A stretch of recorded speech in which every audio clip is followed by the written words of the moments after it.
महर्षि पहले किसकी बात करनी है? आप जो चाहें, दोनों की। मैं रमना महर्षि की बात करना चाहूंगा, क्योंकि मुझे याद है इंजीनियरिंग कॉलेज में मैं डिप्रेशन से गुजर रहा था और उनके एक इंस्टाग्राम पेज ने मुझे अपलिफ्ट कर दिया। और तब मेरी थॉट ये थी कि यार ये थॉट्स इतने अच्छे हैं, इतने पॉजिटिव थॉट्स, इतने अच्छे डिटैच थॉट्स हैं।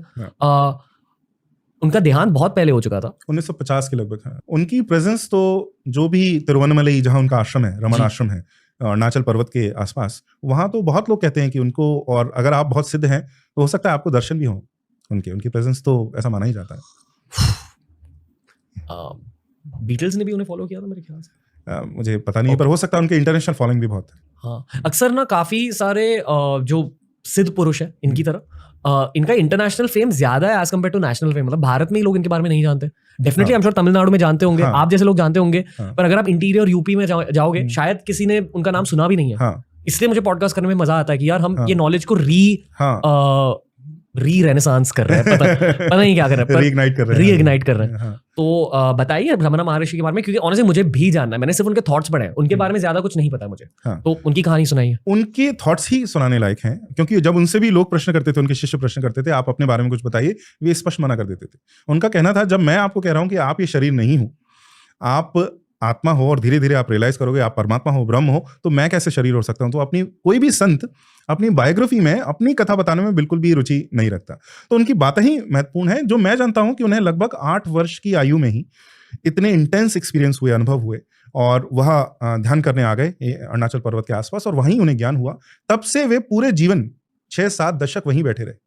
मतलब आसपास, उस पर्वत के आसपास परिक्रमा लगाते थे, बैठे रहते थे। और वहां जो लोग आने लगे, वो पर्वत पहले से ही बहुत सिद्ध है, अग्नि क्षेत्र बोला जाता है, मंदिर बहुत प्रसिद्ध है जो अरुणाचलेश्वर का जो वहां पर मंदिर है। लोग उनके पास आने लगे, उनसे सीखने लगे, और धीरे धीरे आश्रम और पूरे विश्व में उनका फेम, उनकी प्रसिद्धि फैल गई। वह सीधे, जब मैं अपने गुरु से मिला था तो वो 2 बातें बताई थी कि शास्त्र बहुत वृहद हैं, और अगर आप सीधे पढ़ने जाओगे तो हो सकता है आप भूल जाओ रास्ता। 2-3 चीजें ध्यान रखो। कर्म फल का सिद्धांत, कि कर्म है उससे प्रारब्ध बनता है। प्रारब्ध का अर्थ है जो आपने कर्म किया है, जो आपकी डिजायर्स हैं, उसके अकॉर्डिंग आपका व्यक्तित्व अब नेक्स्ट बर्थ में क्या होगा। वह प्रारब्ध के बाद पुनर्जन्म, वह डिसाइड करता है कि आपका नेक्स्ट बर्थ कैसा होगा। जो बड़ी डीपेस्ट डिजायर है वह अगले जन्म में निकल के आएगी। क्या हो सकता है डीपेस्ट डिजायर? कुछ भी हो सकता है, कि मुझे बहुत अमीर बनना है, मुझे बहुत विद्वान बनना है, तो अगले जीवन में वैसा होगा। पर उसके साथ जो अटेंडेंट प्रॉब्लम्स हैं, जो दूसरी समस्याएं हैं, वो भी साथ में होंगी। तो पूरे उन्होंने मुझे ये जो दूसरा पार्ट बताया था, यह तो कर्मफल सिद्धांत और पुनर्जन्म, और सेकंड मेडिटेशन साधना, कि बाकी सब जो है अभी आप भूल जाओ।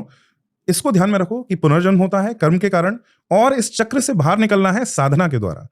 तो जो गुरु आपको बताए, बस इतना ही अगर ध्यान रखोगे तो धीरे धीरे शास्त्र भी समझ में आने लगेगा, आप सही पथ पर, सही रास्ते पर पहुंच जाओगे। रमन महर्षि भी यही बात करते हैं। निसर्गदत्त महाराज की अगर बात करें, आई एम दैट इसमें जो जिसको हम ब्रह्म कहते हैं, परम शिव कहते हैं, जैसी जो भी व्याख्या करें, जो हाईएस्ट रियलिटी है, यूनिवर्सल कॉन्शियसनेस है, उनका कहना है आई एम दैट, मैं उसी का स्वरूप हूं। स्वरूप ही नहीं, मैं वही हूं, बस मैं अपने आप को भूल गया हूं। One has become many. जब मैं अपने आप को रियलाइज करूंगा, I will once again become one.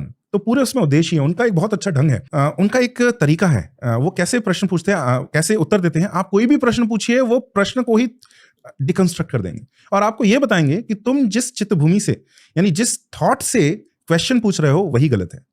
और धीरे धीरे वो जब डिकंस्ट्रक्ट करेंगे तो आपको पता चलेगा जो भी मेरे कॉन्सेप्ट थे वर्ल्ड के बारे में, अपने बारे में, सब गलत है। और ऐसे वो आपको सत्य की ओर ले जाएंगे। ये निसर्गदत्त महाराज का, लगभग हर ज्ञानी का कहीं ना कहीं तरीका ये होता है। निसर्गदत्त महाराज का भी ढंग ये था। और रमन महर्षि बीच बीच में शास्त्र की कुछ व्याख्या करते थे।